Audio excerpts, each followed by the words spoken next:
Hello，大家好，我是 Dr. Lee，今天要跟大家聊一下声音疗法。那最近几年呢，已经有越来越多的人开始尝试利用声音来做治疗。那它主要原理呢，是利用声音的机械波，透过我们的外耳接收以后呢，进入了中耳3个听骨，透过听骨的振动传导，震动了我们的耳膜，进入到内耳的耳刮的部分。那这个耳刮的结构呢，就是类似一个刮牛壳螺旋形的这个结构。当声音机械波呢震动到耳膜以后呢，它就会依据声音的频率传递到耳刮的不同的部位。例如说低频的声音呢，它传递距离就会比较远，所以就会进入到耳刮深层的部位。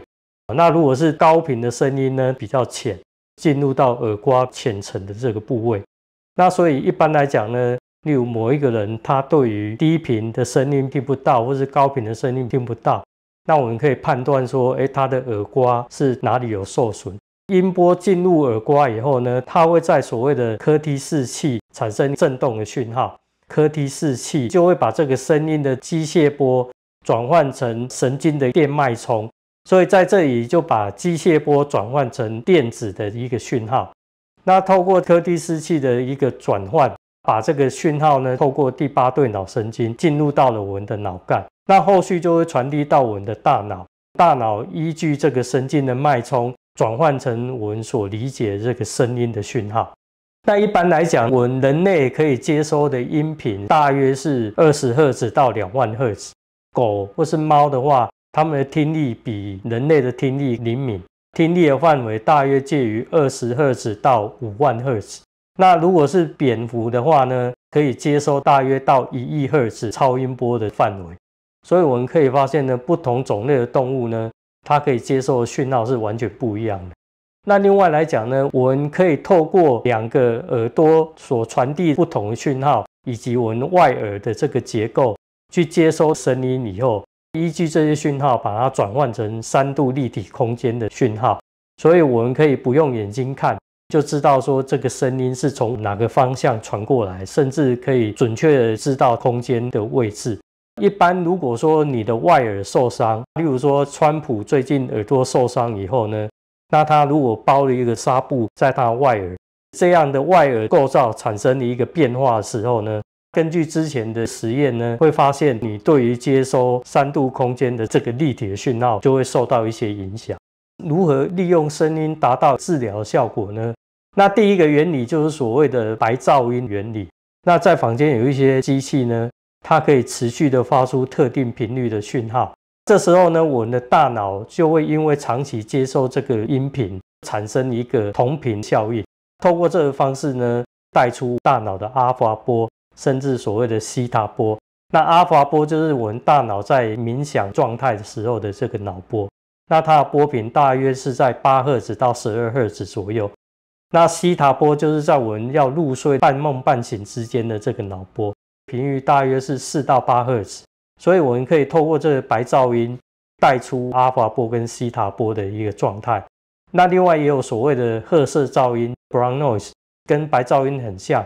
但是它只是保留低频的部分，它把高频的部分去掉。根据研究显示呢，褐色噪音进入阿尔法波跟西塔波的效果比白噪音会更好。褐色噪音在我们日常生活中常常会接触，例如说雨声、低沉的流水声、低沉的鼓声，或是雷声，这种比较低频的声音呢，都是属于所谓的褐色噪音的这个范围。那声音疗法它会有效果的第2个原理呢，主要就是在共振的这个区块。当我拿2个一样的音叉，我振动一边的音叉的时候，那另外一个音叉它会因为共振的关系呢，产生了振动而发出一样的音频。例如说在乐器常常会有一个空腔，例如说吉他，我们就会透过这个空腔来产生一个共振的效果，把这个声音放大出来。在我们人体呢，接收到了特定的音频呢，那也会透过身体空腔的部分产生共鸣。例如说在我们的骨盆腔、腹腔、胸腔，还有我们的喉部，到我们的口腔，到鼻腔，甚至到我整个头颅，它都是一个空腔的状态。那这个音频呢，如果是比较低频的声音呢，它就会比较震动在我们的骨盆腔或是腹腔。那随着这个音频越来越高呢，它就会往上移动，就会形成脉轮的这个区块。所以在印度的这个阿育吠陀疗法里面呢，他们就可以利用颂钵跟特定的这个脉轮产生共振，然后达到一个能量校正的效果。那这个音频的机械波呢，其实中医里面呢也可以利用经络，因为特定的经络呢，它们的频率都是有共振的现象。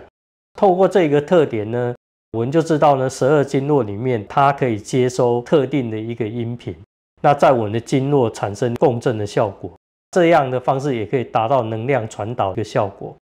那如果我们透过更微观的一个观察呢，身体的细胞，或是说我们的血管，甚至更细微的这些构造里面呢，其实都有一个空腔的存在。我们身体就可以透过不同的音频跟这一些细微的空腔来产生一个共振的现象。那例如说，我如果要去活化特定细胞，那也可以透过这个音频的方式，机械波去共振到我们特定的细胞，达到细胞活化的效果。一般来讲，我们发现有特定的音频，它会达到声音调和的状态。例如528赫兹会被称为爱的频率，那也可以提升我们对于爱以及同理心的一个表达。那另外432赫兹呢，会被认为是自然界共鸣的频率。那透过这个频率呢，可以带到内心平静的一个状态。396赫兹可以让我们释放恐惧和罪恶感。那418赫兹被认为是可以促进变化和重新开始，清除你身体负面的能量和情感。那936赫兹呢，被称为神圣的频率。据说这个频率呢，可以促进你灵性的提升，跟这个宇宙连结加强。那如果我们以顺势医疗的共振原理来讲呢，其实声音是可以当做一个载体，那透过声音的这个载体带入到我们的身体。譬如说佛教里面这些和尚或是尼姑的念经，或是基督教的虔诚的祷告，那透过所谓的持咒的加持以后呢，那我们的身心的状态也会受到改变。那主要原理就是说，这些意念透过声音带入到我们身体，那我们身体也会接收到了这些意念或是意识的状态，改变我们的大脑意识或是我们整个身体灵性的一个状态，有可能你就会达到心想事成的效果。好，那今天就跟大家介绍到这边。如果你喜欢我的影片，欢迎订阅、按赞、分享。我是脊骨神经医学博士李正佳，我们下次见，拜拜。